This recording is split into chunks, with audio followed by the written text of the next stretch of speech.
अस्सलाम वालेकुम, welcome to report card. मैं हूं अफसा कोमल। आज की सबसे अहम खबर का जिक्र करेंगे। सबसे पहले वजीर खजाना असद उमर को उनके ओहदे से हटाए जाने से मुतालिक खबरें तो पिछले कुछ दिनों से सरगर्म थीं।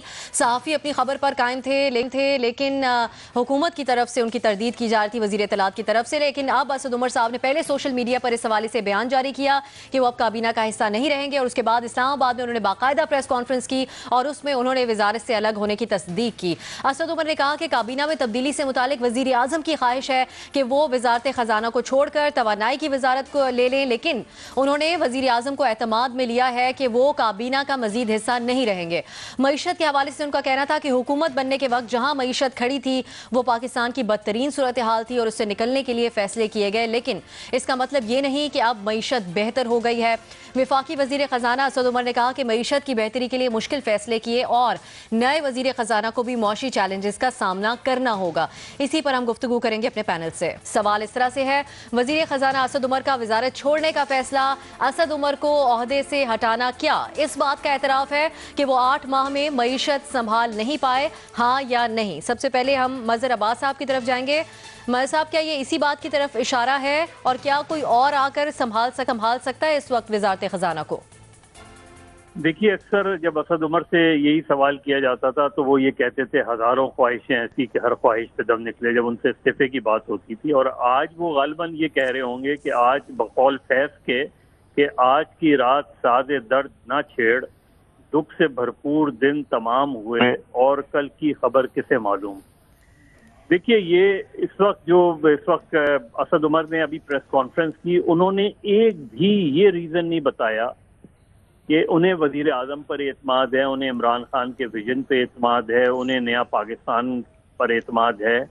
तो आखिर ऐसी क्या वजह हुई कि वजीर आजम ने कल रात अचानक उन्हें बुला के ये कहा कि आप वजीर पेट्रोलियम बन जाएं?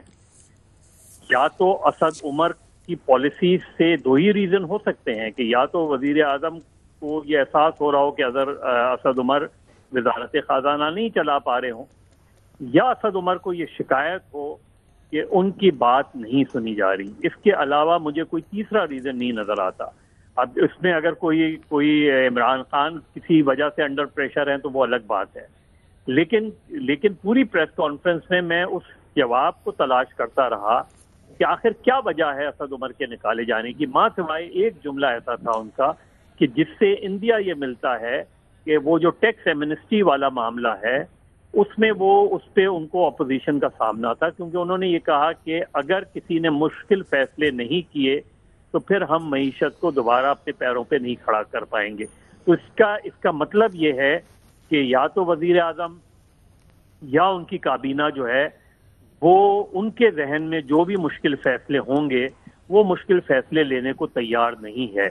इससे पहले आप IMF के हवाले से इलेक्शन से पहले वजीर आजम की क्या राय थी, इलेक्शन के बाद क्या राय थी, असद उमर की इलेक्शन से पहले क्या राय थी IMF के बारे में, इलेक्शन के बाद क्या राय थी। लेकिन पिछले 8 महीनों में जो सूरत हाल सामने आई, जिस तरह डॉलर ऊपर गया, जिस तरह महंगाई बढ़ी, वो गालिबन उनसे कंट्रोल नहीं हो पा रही थी और मेरा ख्याल है कि वजीर आजम के ऊपर दबाव बढ़ता जा रहा था। लेकिन अगर इस तमाम सूरत हाल का सिर्फ असद उमर को जिम्मेदार हम करार देंगे तो वो दुरुस्त नहीं होगा।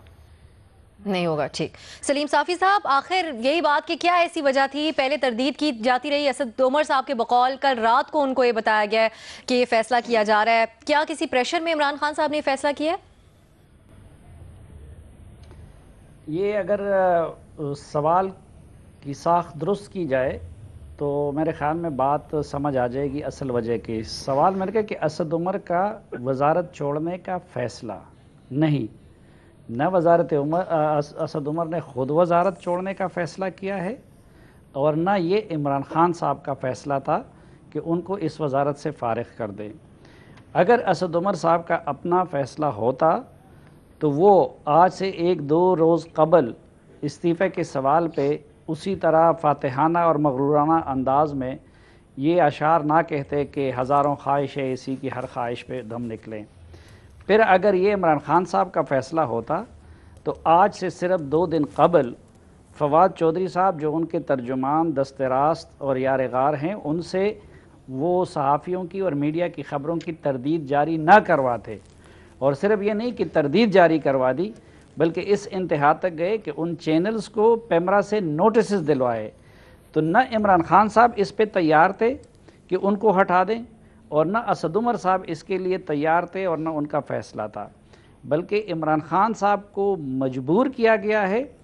اور جن لوگوں نے عمران خان کو مجبور کیا ہے ان لوگوں کو ملک کی معیشت کی ابتری اور تباہی نے اس سوچ پہ مجبور کیا ہے کہ وہ عمران خان صاحب کو مجبور کر لیں. تو ایک تو یہی ہے کہ ظاہری بات ہے کہ یہ اس طرف سے نہ فیصلہ تھا. لیکن اب یہاں پہ ایک سوال ذہن میں ہے کہ ایک شخص جو عمران خان صاحب کے اوپنر تھے ان کی ٹیم کے، ایک شخص جو ان کی تبدیلی کا فیس تھے، ایک شخص جو ان کے آل راؤنڈر تھے، اور ایک شخص جن کو خود انہوں نے اپنے نمبر 2 کی حیثیت سے اور مسیحا کی حیثیت سے قوم کے سامنے متعارف کرا دیا، اگر ان کی یہ حالت تھی تو اندازہ لگا لیں کہ وہ لوگ جو عمران خان صاحب کے گلے میں ڈال دیے گئے ہیں، یا وہ بندے جن کو کل تک وہ اپنا چپڑاسی نہیں رکھنا چاہتے تھے لیکن آج ان کی ٹیم کا ممبر ہے، وہ لوگ خسرو بختیار جیسے جو کل تک قاپ لیگ اور مسلم لیگ نون میں تھے، تو پھر اگر ٹیم کے اسٹار کی یہ صورتحال ہے اس کی پرفارمنس کی، تو باقیوں کی کیا حالت ہوگی؟ اور دوسرا یہ کہ اگر ایک لیڈر کے انسان شناسی کا یہ عالم ہے، اور کہ جو اسد عمر صاحب ان کے دن رات ان کے ساتھ رہیں اور اتنے سال، اور اس کے بعد بھی وہ ان کی صلاحیتوں کو جج نہ کر سکے اور ان کو یہ اتنا اہم منصب دے دے، تو سوال یہ ہے کہ اس شخص کے ہاتھوں میں اگر وہ ڈرائیونگ سیٹ پہ بیٹھے ہوں تو کیا اس ملک کا مستقبل محفوظ ہے؟ اور پھر اس سے بھی بڑا سوال یہ ہے کہ یہ سب لوگ، مثلا اسد عمر کو اس منصب کے لیے کس نے چنا تھا؟ عثمان بزدار کو کس نے چنا ہے پنجاب کے اتنے سینکڑوں ایم پی ایز میں سے؟ محمود خان کو کس نے چنا ہے؟ شہریار افریدی کو اس پوری اسمبلی میں کس نے چنا ہے؟ اگر جس بندے کا حسن انتخاب یہ ہو تو سوال یہ ہے کہ ان سے ہم کیسے ان ساری چیزوں کی معاملات سے بری و ذمہ کر سکتے ہیں؟ اور کب تک جو ہے وہ ایک ایک کو قربانی کے بینٹ چڑھاتے رہیں گے اور ہم ادھر یہ کہیں گے کہ جی نہیں وہ تو بڑے زیرک ہیں، دانشور ہیں، نیک ہیں، لیکن ان کی ٹیم میں مسئلہ ہے. ٹھیک، نیا ایک آپشن آپ لے رہے ہیں شہزاد صاحب. ایک شخص جس طرح سے صافی صاحب نے کہا ایک سٹار رکن عمران خان صاحب کی ٹیم کے، اس کے بعد اوورآل پی ٹی آئی کی ساکھ پہ عمران خان صاحب کی جو سلیکشن ہے اپنی ٹیم کی، اس کے اوپر کتنے اثرات پڑیں گے، کتنے سوال اٹھیں گے؟ دیکھیں افسا، ایک دفعہ کا ذکر ہے کہ پرائم منسٹر عمران خان صاحب نے یہ کہا تھا کہ ہم پر یہ تنقید ہوتی ہے کہ ہماری تیاری نہیں ہے، ہم بغیر تیاری کے آ گئے ہیں، اور یہ باتیں انہوں نے کہا تمام غلط ہیں کیونکہ مجھے پہلے دن سے پتا ہے کہ ہمیں کیا کرنا ہے، ہمارا ویژن کیا ہوتا ہے. عجیب بات یہ ذکر 24 گھنٹے پہلے ہوا تھا. 24 گھنٹے پہلے جو تقریر کی تھی عمران خان صاحب نے نیا پاکستان اسکیم کے موقع پر، کہا تھا کہ ہمارا ویژن مجھے پہلے دن سے پتا ہے کہ ہمیں کیا کرنا ہے. پھر یہ بتائیے عمران خان صاحب، سوال تو بنتا ہے نا کہ 8 سال جس شخص کو آپ نے کہا کہ یہ ہماری ٹیم کا فائنانس منسٹر ہوگا، اس نے پاکستان کی معیشت کی پالیسیز کو درست کرنا ہے، ریفارمز لے کر آنے ہیں، لیکن 8 ماہ بعد ہی آپ نے اس کو ہٹانے کا فیصلہ کر لیا ہے. کل عمران خان صاحب نے یہ بھی کہا تھا کہ جو اس وقت معیشت کا برا حال ہے اس کی ذمہ دار ہماری حکومت نہیں ہے، اس کی ذمہ دار پچھلی 2 حکومتیں رہی ہیں جنہوں نے 10 سال میں اتنا قرضہ لیا ہے کہ ایک دن کی جو خالی انٹرسٹ پیمنٹ ہے پاکستان کو وہ 6.5 ارب روپے کی ہے. تو سارا ملبہ انہوں نے اس پاکستان کی اس وقت جو معاشی حالات ہیں اس کا سارا ملبہ انہوں نے ماضی کی حکومتوں پہ ڈالا ہے. تو پھر آج یہ فیصلہ کیوں کر دیا؟ یہ فیصلہ جو عمران خان صاحب نے کیا یہ تو ایک ایڈمیشن ہے نا اپنے فیلئر کا، کہ پچھلے 8-9 مہینے میں ہم نے جو کچھ کیا ہے معاشی طور پہ وہ غلط تھا، وہ فیلڈ پالیسیز تھی اور اسی لیے وزیر خزانہ کو ہٹایا جا رہا ہے. لیکن ہم دیکھتے ہیں کہ ٹی وی پہ بیٹھ کے جو ہے وہ پچھلی حکومتوں کو بلیم کیا جاتا ہے. اس میں اب میری ایک ذاتی رائے بھی ہے کیونکہ میں معیشت کو اور پاکستان کی اکانومی کو دیکھتا بھی رہا ہوں، کور بھی کرتا رہا ہوں. کوئی فائنانس منسٹر اس حکومت کو سنبھالتے ہی حالات نہیں بدل سکتا تھا. یہ بات بالکل فیکٹ ہے کہ بڑے مشکل حالات میں حکومت ملی تھی. 2250 ارب روپے کا فسکل خسارہ یہ ریکارڈ تھا، 19 ارب ڈالر کا ایکسٹرنل ڈیٹ یہ ریکارڈ تھا، جتنا قرضہ لیا، جو ٹریڈ ڈیفیسٹ تھا، یہ سب ریکارڈ تھے. اور یہ ممکن نہیں تھا کہ کوئی بھی حکومت پچھلے سال کی جی ڈی پی گروتھ کو سسٹین کر سکے. تو یہ ایک بہت بڑا چیلنج تھا. یہ بات درست ہے کہ اس چیلنج کو پورا کرنے میں اس حکومت نے جو ایفرٹس کیے ہیں اس کے رزلٹ ابھی نہیں آ رہے تھے سامنے، اور بہت ساری غلطیاں بھی کی ہیں. خاص طور پہ غلطی وہاں پر ہوئی ہے جہاں پر یہ انویسٹر کو، بزنس کمیونٹی کو کانفیڈنس نہیں دے سکے تھے. آتے ساتھ حکومت کا ایک بڑا اچھا پرسیپشن تھا، ایک بڑا ان کا پولیٹیکل اس وقت उनके पास एडवांटेज भी था और एक अच्छा परसेप्शन था जो खो दिया उन्होंने। उसकी जिम्मेदारी असद उमर साहब पर आती है, उनकी मिनिस्ट्री पर आती है। जो टैक्स रेवेन्यू में शॉर्टफॉल है, कोई एफबीआर में बड़ा रिफॉर्म नहीं किया, यकीनन इसकी जिम्मेदारी भी असद उमर साहब पर आती है, लेकिन 8 माह फिर भी बहुत कम है किसी को जज करने के लिए। मॉनेटरी पॉलिसीज में बहुत सारे ऐसे फैसले होते हैं जिनका इफेक्ट लैग के साथ आता है 4 माह बाद, 6 माह बाद। इसलिए मैं समझता हूं कि कुछ अरसे तक एटलीस्ट 2 साल का वक्त उनको देना चाहिए था और फिर आप फैसला करते हैं कि क्या उनकी जो पॉलिसीज हैं और ये खुद कहा भी असद उमर साहब ने कि आने वाले वजीर खजाना से भी इतनी उम्मीदें ना लगाई जाए, इतनी जल्दी उनसे कुछ एक्सपेक्ट ना किया जाए। यहाँ पे मैं जरा 1 मिनट एक्स्ट्रा लूंगा, आप सर 1 सेकंड मुझे दे दीजिएगा प्लीज, क्योंकि आप बिल्कुल ठीक कह रही हैं। अब जो आने वाला फाइनेंस मिनिस्टर होगा, एक तो उसको चैलेंज है इकोनॉमी का, दूसरा उसको ये सोचना पड़ेगा कि मुझे वक्त कितना दिया जाएगा। 6 महीने बाद फिर किसी को, चाहे वो इमरान खान हो या किसी और को, मेरी पॉलिसी या मेरी परफॉर्मेंस से वो मुतमईन नहीं होंगे तो फिर मुझे हटाने का फैसला कर दिया जाएगा, और तो ये बड़ा मुश्किल फैसला होगा। ठीक है बाबर सत्तार साहब, यही बात कि अब आने वाले दिनों में किसको ये मनसब दिया जाएगा। शौकत तरीन साहब का नाम पहले लिया जा रहा था, उन्होंने सुना है कि इनकार कर दिया है, तो कोई इस सूरत हाल को देख के ये मनसब संभालने को तैयार नहीं? अब सा ये इररिलेवेंट है कि ये मनसब किसे दिया जाएगा। देखिए, एक बुनियादी मसला हमारे मुल्क और इसे चलाने के निज़ाम का ये है कि हमने पावर और रिस्पॉन्सिबिलिटी को अलग अलग कर दिया है। पावर कहीं और रिजाइड करती है, कोई और किसी और के पास है, रिस्पॉन्सिबिलिटी किसी और के कंधों के ऊपर है। इन दोनों चीज़ों को आप अलग कर दें। परसों रात की बात है, एक जर्नलिस्ट ने बताया कि जी हम बैठे थे और हमें बताया गया कि ये फैसला हो गया है। तो मैंने उनसे पूछा, मैंने कहा जी अगर ये आप लोगों को पता था और उसके बाद टीवी के ऊपर ये खबर ब्रेक हुई, तो ये जो इन्फॉर्मेशन मिनिस्टर साहब हैं ये इतने धड़ल्ले से क्यों इसका इनकार कर रहे हैं? उन्होंने कहा उन्हें अभी तक ये नहीं पता कि ये फैसला फाइनल है, उनका ख्याल है कि शायद रिवर्स हो जाए, वो कोशिश कर रहे हैं, लेकिन ये रिवर्स नहीं होगा। तो आप रियलाइज करते हैं कि मीडिया में बहुत सारे ऐसे लोग थे जिन्हें, जो ज़्यादा वेल इन्फॉर्म्ड थे हुकूमत के अंदर बैठने वालों से, जिनकी कोशिश थी कि शायद, तो ये कैसे चल रहा है रियासत? सो एक बुनियादी सवाल ये है। दूसरा बुनियादी सवाल ये है कि जब आप अपने मुल्क के बारे में बातचीत उस तरह से करते हैं जिस तरह इमरान खान करते चले आए और असद उमर भी करते चले आए और पीटीआई के बाकी लोग भी करते चले आए कि यहाँ का स्ट्रक्चर ही गलत है, ये खोखला हो चुका है, ये पेशेंट आईसीयू के अंदर पड़ा है, यहाँ पे करप्शन इतनी ज़्यादा है, तो आप बताइए कि कौन सा फॉरेन इन्वेस्टर होगा जो यहाँ पे पैसे डालने की कोशिश करेगा या डालना चाहेगा? और मुल्क के अंदर जब आप एक निज़ाम जलाएंगे जिसमें आप कहेंगे कि जी अकाउंटेबिलिटी हम कर रहे हैं, हम ये सारे बड़े मगरमच्छों को देखेंगे, और नैब आपके जो बिजनेस हाउसेज हैं जितने भी, उन सबको कुरेदेगी, और आप उन्हें बुरा भला कहेंगे हर उस ऐसे बंदे को जो इस मुल्क में इंडस्ट्री लगा के पैसा कमाने की कोशिश कर रहा है, और हम उन्हें बेइज्जत करेंगे बैठ के टीवी स्क्रीन के ऊपर, तो कौन सा बंदा है जो ये कहेगा, ये कॉन्फिडेंस फील करेगा कि मैं इस मुल्क में अपना पैसा लगाऊं तो मुझे कोई फ़ायदा होगा और मुझे इज्जत मिलेगी?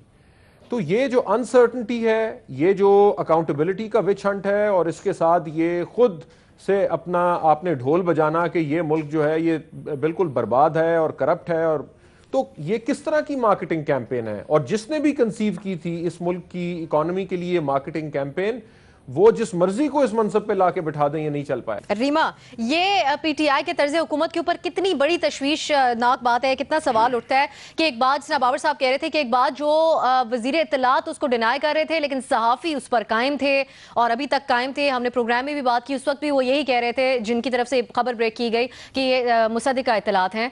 तो ये भी तशवीशनाक बात है कि हुकूमती वजीर को नहीं पता था कि क्या होने जा रहा है। जी अब साहब बिल्कुल शुक्रिया। मेरा ख्याल है सलीम साफ़ी साहब ने बिल्कुल वैलिड पॉइंट उठाया है कि जिस तरह हुकूमत ने इस इशू को हैंडल किया है, 2-3 दिन से हम ये बात कर रहे हैं, ये ख़बरें आ रही हैं, हुकूमत इसको डिनाई कर रही थी, और उसके बाद बल्कि जिन चैनल्स ने एयर किया ये भी कहा कि उनको नोटिस भेजे जाएंगे कि उन्होंने गलत बात, फॉल्स न्यूज़ फैला रहे हैं वो। तो ये हुकूमत को इसका जवाब देना पड़ेगा, और मैं तो बहुत I am looking forward to Fawad साहब की जो प्रेस कॉन्फ्रेंस होगी अब, या जब वो अपना बयान देंगे और किस तरह डिफेंड करेंगे इस चीज़ को, कैसे ट्विस्ट करेंगे, बहुत दिलचस्प होगा वो देखना।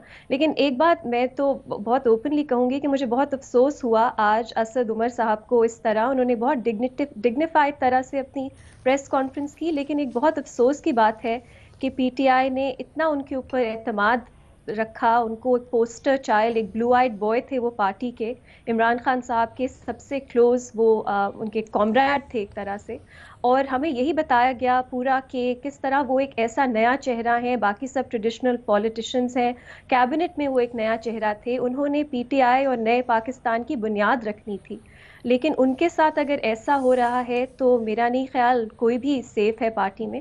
اور انہوں نے معیشت کے ساتھ جو بھی ان کی پرفارمنس تھی وہ میرا خیال ہے سیکنڈری بات ہے. زیادہ بڑی انڈائٹمنٹ یہ پی ٹی آئی کی ہے، اور یہ بہت اور منسٹرز ہیں جنہوں نے ریزگنیشنز دیے ہیں، لیکن یہ اسد عمر ہیں جو بالکل ایک پی ٹی آئی اور عمران خان کے بعد آپ انہی کا نام لیتے تھے، یہی ایک نئے چہرے تھے پارٹی میں. تو میرا خیال ہے یہ بہت افسوس کی بات ہے. لیکن ابھی دیکھیے وقت کیسا ہے، آئی ایم ایف کے ساتھ ڈیلز چل رہی ہیں، ایف اے ٹی ایف کا ایشو ہے، یہ ایمنسٹی اسکیم پہ بات ہو رہی ہے.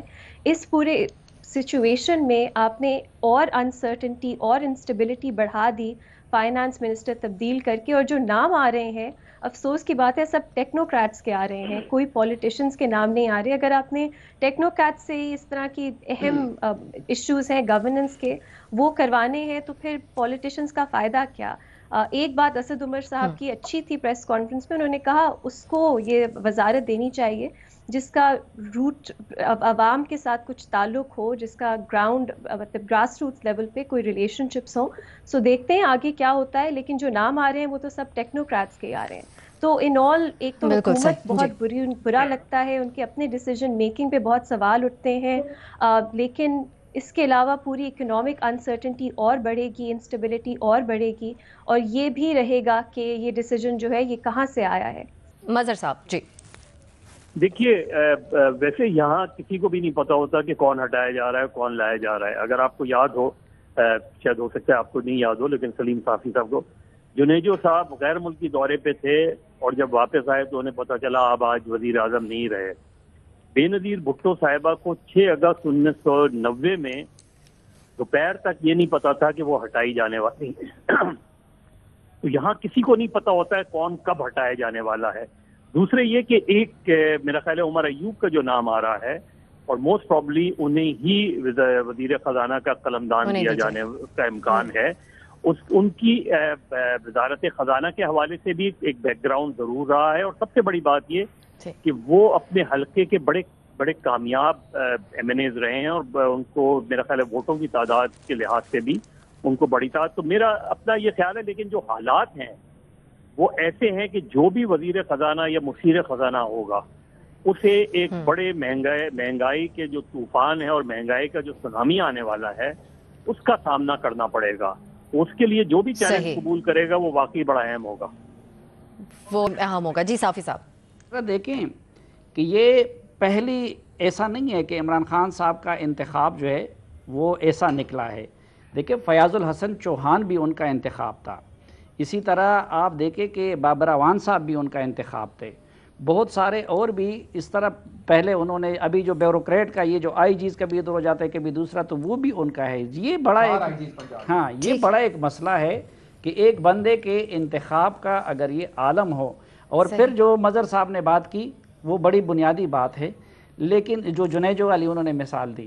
لیکن بدقسمتی سے یہاں جب ہم کبھی تشبیہ دیتے ہیں کہ عمران خان صاحب اس دور کے شوکت عزیز یا جنیجو یا جمالی ہیں تو لوگ اس پہ ناراض ہو جاتے ہیں. اور آخری بات جو بابر صاحب نے کی کہ دیکھیں یہ بنیادی طور پر مارکیٹنگ کے آدمی تھے.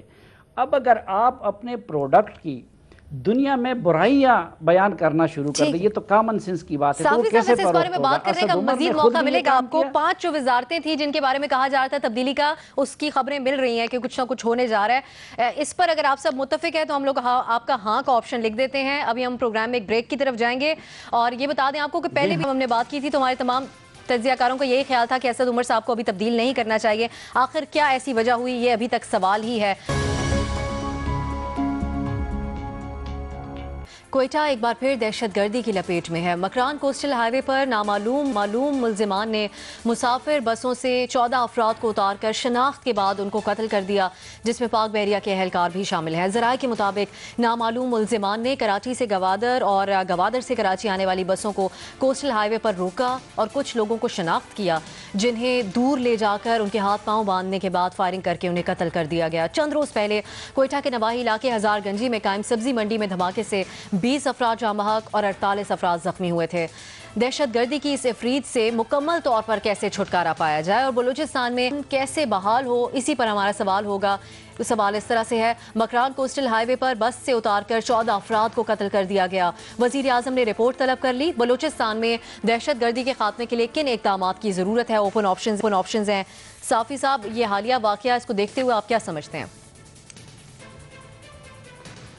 देखिए, एक तो जो जितने भी हमारे इस तरह के मसाइल हैं उनके रूट काजेज़ को हमने दूर नहीं किया है, और वक्ती तौर पर जो कुछ लॉ इन्फोर्सिंग के ज़रिए और ऑपरेशनों के ज़रिए हम कुछ काबू पा लेते हैं, या फिर जो डायनेमिक्स कुछ वक्ती तौर पर तब्दील हो जाते हैं, तो उसकी वजह से हम मुतमईन हो जाते हैं और हम कामयाबी के डोल पीटने शुरू कर देते हैं।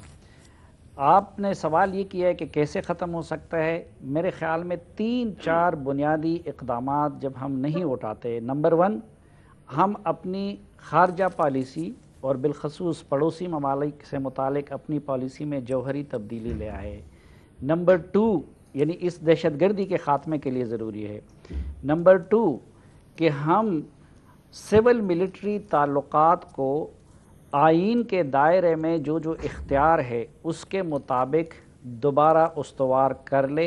हकीकी मानों में जो चीफ जस्टिस साहब ने अपने पहले खिताब में कोसा साहब ने जो तजवीज़ दी थी उस पे अमल करके एक ग्रैंड नेशनल डायलॉग के ज़रिए।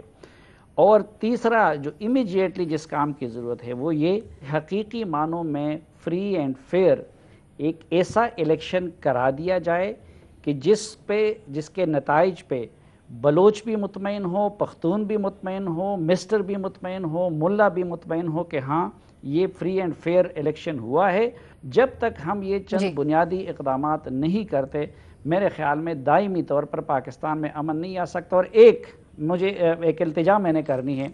इससे पहले हम असद उमर की बात कर रहे थे, इसी तरह के एक टेक्नोक्रेट हमारे खैबर पख्तूनख्वा के डॉक्टर सैयद आलम महसूद, बहुत बड़े नामवर सर्जन है, हज़ारों लोगों की ज़िंदगियों को बचाने के अल्लाह ने उनको वसीला बनाया था। वो ज़िंदगी और मौत की कशमकश में मुब्तला है।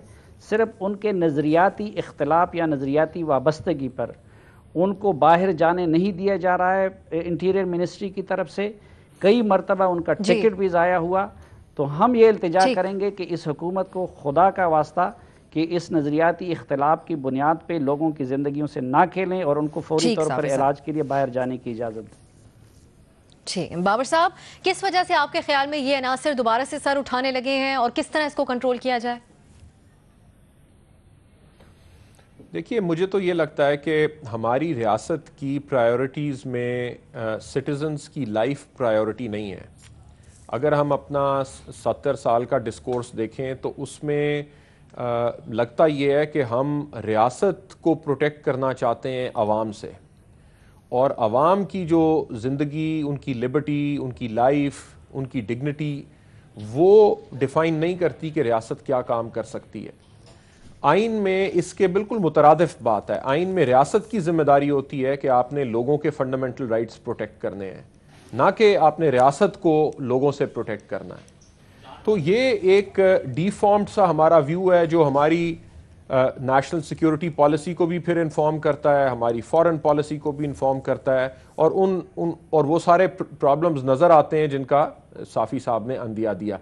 तो जब तक एक बुनियादी तौर पे आप अपनी अप्रोच चेंज नहीं करते, जब आप पहली वाली अप्रोच से देखते हैं कि इस रियासत को हमने कैसे इसकी आवाम से बचाना है, तो फिर जिंदगियां जितनी भी कुर्बान हो जाएं वो एक टैक्टिकल लॉस है कि हाँ ठीक है, ये आपको इतनी कुर्बानी तो देनी पड़ती है, एक जंग लगी हुई है, उसमें लोग तो जाएंगे। लेकिन जब आप ये कहते हैं कि नहीं, लोगों की जिंदगियां इंपॉर्टेंट हैं, तो फिर आपका एटीट्यूड, फिर आप रूट कॉजेस की तरफ जाएंगे। रियासत तो मेरा ख्याल है फंडामेंटल चेंज चाहिए हमें। रियासत की तरजीहात में तब्दीली की आप बात करें, शहजाद इकबाल साहब, चंद दिनों में बलोचिस्तान में 2 बड़े वाकयात पेश आना, ये कितना बड़ा सेटबैक है? इस वक्त हुकूमत को इसके ऊपर कितना गौर करने की जरूरत है आपके ख्याल में? जी बिल्कुल सेटबैक है। जो चमन का इंसिडेंट था, वहाँ पे मेजॉरिटी जो वहाँ पे लोग जहाँ भाग हुए थे उनका ताल्लुक हज़ारा कम्युनिटी से था, तो वो एक सेक्टेरियन अटैक नज़र आ रहा था। ये जो अटैक हुआ है, कहा जा रहा है एथनिक बेसिस पे किया गया है, लोगों के शनाख्ती कार्ड उनको देख के मारा गया है। बड़ी अनफॉर्चुनेट बात है क्योंकि ये जो मकरान कोस्टल हाईवे है, बड़ी खूबसूरत हाईवे बनाई है, गवादर से कनेक्ट करती है कराची को। पिछले दिनों में गवादर में मौजूद था تو وہاں کے لوگ اور جو وہاں پہ چائنیز پہ کام کر رہے ہیں وہ بڑے مطمئن تھے کہ ایک ایسا ہائی وے ہے جو کہ کنیکٹ کرتا ہے، اچھا ہائی وے بنایا ہے، کنیکٹیوٹی جلدی ہو جاتی ہے، ڈیوریشن کم ہو گیا ہے. احسن اقبال صاحب بڑے مطمئن تھے یہ سارا جو کام ہو رہا ہے. تو یقیناً ایک سیٹ بیک تو ہوگا، لوگوں کی جانی نقصان سے بڑھ کے تو کوئی چیز نہیں ہو سکتی، لیکن یہ روٹ بڑا امپورٹنٹ ہے پاکستان کے لیے اکنامکلی بھی، کیونکہ گوادر کو اب ہم کنیکٹ کرنے کی کوشش کر رہے ہیں پاکستان سے اور پھر وہ آگے چائنا تک جائے گا، تو اس لحاظ سے بھی بڑا امپورٹنٹ ہے یہ. ایک تو آپریشنلی یہ دیکھنا پڑے گا کہ کتنی سیکیورٹی، کتنی لا انفورسمنٹ ہمارے پاس ہے اس کوسٹل ہائی وے پہ، کیونکہ اس کی سگنیفیکنس اتنی زیادہ ہے. اس پیٹرولنگ کو غالباً بڑھانا پڑے گا، یہ میجرز تو لینے پڑیں گے. لیکن میں اس بات سے اتفاق کرتا ہوں بابر ستار صاحب کی کہ ہمیں اپنا رویہ درست کرنا پڑے گا، اپنی اپروچ کو درست کرنا پڑے گا. نیشنل ایکشن پلان جیسی بہت ساری باتیں تو ہم کرتے رہیں، لیکن اس پہ فوکس ہمارا ہٹ جاتا ہے. کوئی واقعہ ہوتا ہے بڑا، اس کے بعد اس کو ہم یاد کرتے ہیں. ابھی جب یہ انڈیا والا انسیڈنٹ ہوا تو اس کے بعد ہمیں یاد آیا کہ ایک ایکشن پلان ہے، 20 نکاتی ایجنڈا ہے جس کو امپلیمنٹ کرنا ہے وفاق نے، صوبوں نے اور لا انفورسمنٹ ایجنسیز نے، پھر ہم اس کو بھول جاتے ہیں. تو میرے خیال سے ترجیحات میں یہ ہونا چاہیے فوکس، اگر اس پہ ہمارا رہے وداؤٹ اینی ڈیوائڈ تو شاید حالات تھوڑے بہتر ہو سکیں. صحیح. ریما، آپ کے خیال میں کیا ری ایکشن ہو حکومت کا؟ اب یہ 2 واقعات پیش آ چکے ہیں کہ بے یقینی کی صورتحال زیادہ نہ بنے اور یہیں سے کنٹرول کیا جائے ان حالات کو. اب صاحب پہلے تو میرا خیال ہے میڈیا میں اس پہ زیادہ بات ہونی چاہیے. بلوچستان میں جو کچھ بھی ہو رہا ہو میڈیا میں، ہیڈ لائن کیا، بریکنگ نیوز کیا، وہ بہت دیر بعد کچھ منٹ اس کو بھی دے دیے جائیں، وہ بھی بہت زیادہ ہوتا ہے. تو ایک تو مجھے خوشی ہے کہ ہم آج اس کی بات تو کر رہے ہیں. دوسری تو اگر یہ گورنمنٹ کے لیے پرائیورٹی نہیں ہے تو میڈیا کے لیے بھی ایک طرح سے بلوچستان پرائیورٹی نہیں ہے. ابھی بھی ایک بہت کلونیل مائنڈ سیٹ ہے ہمارا، ہم بلوچستان کو ایک کالونی کی طرح ہی ٹریٹ کرتے ہیں. اور جو صافی صاحب نے بات کی اس لیے وہاں پہ ایک ٹرو ریپرزینٹیو گورنمنٹ بھی ہم نہیں آنے دیتے. اگر آ جاتی ہے کبھی تو پھر جس طرح ری ایکشن ہوتا ہے ہم نے دیکھا پاسٹ میں کس طرح ہوتا ہے. لیکن اس کے علاوہ بہت اور ایشوز ہیں جو سپریم کورٹ میں جسٹس عیسیٰ کی رپورٹ تھی 2016 کی، میرا خیال ہے اس کو دیکھنا چاہیے، اس کو ری وزٹ کرنا چاہیے. اس میں بہت سے انہوں نے ایشوز اٹھائے تھے جس میں جو سیکٹیرین بینڈ آؤٹ فٹس ہیں ان پہ صحیح طرح سے ایکشن کیوں نہیں لیا جا رہا، اس کا بھی ذکر تھا. اور بھی جس طرح سے بلوچستان گورن ہوتا ہے، جس طرح سے ڈفرینٹ اس کے زونز بنے ہوئے ہیں، اس کا بھی حوالہ دیا انہوں نے. تو میرا خیال ہے اس رپورٹ کو لے کے تھوڑی ڈیٹیل میں اس پہ ڈسکشن ہونی چاہیے. انہوں نے میڈیا، انہوں نے ایجوکیشن، انہوں نے گورننس اور انہوں نے جو ہماری سیکیورٹی ایجنسیز کا جو رسپانس رہا ہے بلوچستان میں دہشت گردی کے واقعات کے بعد، اس کا بھی حوالہ دیا. لیکن انفارچونیٹلی یہ باتیں ہو نہیں سکتی کیونکہ ایک جرنلسٹ ہے جن پہ سائبر ٹیررزم کا مقدمہ آج کل چل رہا ہے، صرف اس لیے کیونکہ وہ اسی طرح کے سوال اٹھاتے تھے. تو میرا خیال ہے اگر ہم کھلی طرح سے فری اینڈ فیئر طرح سے بات کر سکیں تو شاید ہم جو روٹ کازز ہیں اس کانفلکٹ کے وہاں جا سکیں. اس کو ترجیحات میں شامل کیا جائے آپ کے خیال میں. مظہر عباس، آپ کے خیال میں کیا وجہ ہے ایک کے بعد ایک یہ واقعہ پیش آنا اور حکومت کو اسے کس طریقے سے دیکھنا چاہیے؟ دیکھیے، ہم بلوچستان کو آج تک سمجھ ہی نہیں سکے. بلوچستان میری نظر میں شمالی وزیرستان سے زیادہ ولنریبل علاقہ ہے. شمالی وزیرستان تو بہت محدود تھا، لیکن بلوچستان میں، اور آج سے نہیں، یہ ایمل کافی کے زمانے سے 9/11 کے بعد سے یہ صورتحال رہی ہے. آپ کو یاد ہے کوئٹہ شورا کتنی مشہور تھی ایک زمانے میں، آج کل اس کا ذکر نہیں. تو بلوچستان بہت ولنریبل پروونس ہے، اور اس کا ایک بڑا المیہ یہ ہے کہ بلوچستان میں جب بھی کوئی ریفارمز کرنے کی کوشش کی گئی، دیکھیے آپ پولیس ریفارمز کی بات کر لیں، بلوچستان میں پولیس کا دائرہ اختیار کوئٹہ شہر سے باہر ختم ہو جاتا ہے. اور مشرف صاحب کے پیریڈ میں کوشش کی گئی تھی تو لیویز کو پولیس میں ضم کرنے کی، لیکن پھر بعد میں اس چیز کو ختم کر دیا گیا. تو بلوچستان اتنا پھیلا ہوا صوبہ ہے اور بلوچستان میں اتنے واقعات ہوئے ہیں کہ بلوچستان میں صحیح معنوں میں ہم نے اس چیز کو نہ پولیٹیکلی ایڈریس کیا، اور جس طرح ابھی ریما کہہ رہی تھی بلوچستان میڈیا کی پرائیورٹی رہ نہیں سکتا بلوچستان، اس لیے کہ اس میں دوسرے مسائل کھڑے ہو جاتے ہیں، اس میں دوسری پرابلمز آ جاتی ہیں، اس میں روک دیا جاتا ہے بلوچستان کے. اور یہ بھی اگین پھر میں بات کہوں گا کہ یہ آج کی بات نہیں ہے. بلوچستان سالہ سال سے آپ ڈسکس نہیں کر سکتے خاص اس میں ایریا سے زیادہ. تو بلوچستان کو یہ واقعات جو ہیں یہ آپ کے، ہمارا بھی المیہ یہ ہے کہ ایک واقعہ ہوتا ہے اور حکومت کا بھی المیہ یہ ہوتا ہے کہ ہم ہمیشہ ری ایکشن کرتے ہیں، ہم کوئی عمل نہیں کرتے، کوئی پالیسیز نہیں کرتے. ہم بدقسمتی سے عمل درآمد کیا جائے، جو باتیں کی جاتی ہیں ان کے اوپر پاکستان کو ترجیحات میں شامل کیا جائے، یہ ہمارے تمام تجزیہ کاروں کے نے خیال ظاہر کیا ہے. آپ سب کا پروگرام میں شرکت کے لیے شکریہ. ناظرین اجازت دیجیے، خدا حافظ.